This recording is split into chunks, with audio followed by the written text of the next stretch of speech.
มันชิบอยู่ส้ม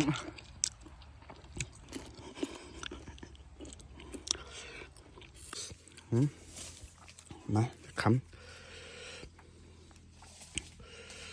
ตัวจากบาท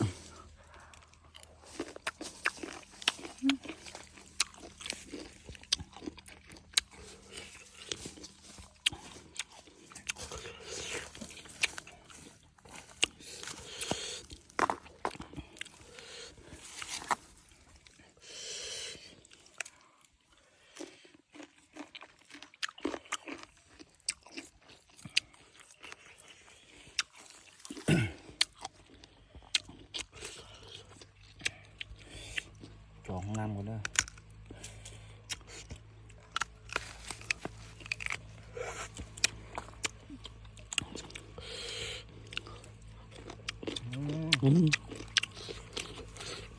มองคนเงินเป็นปีทำอีกได้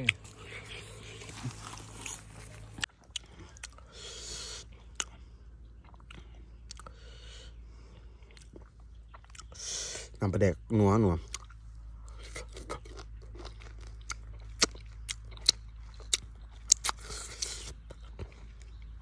คุยกับคุณว่าอมไหมปุ๊บนึงอมเรื่องค่อยมือค่อยให้มันติดปัญญาตายรถ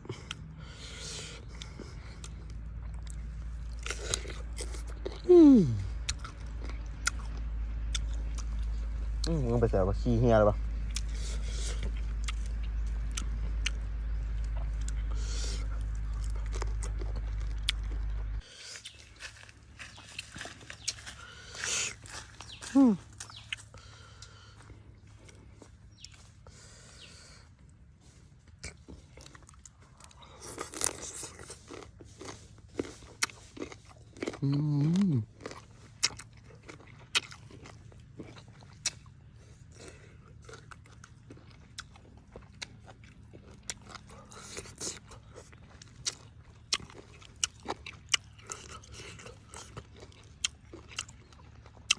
ตอนไปแดกคัก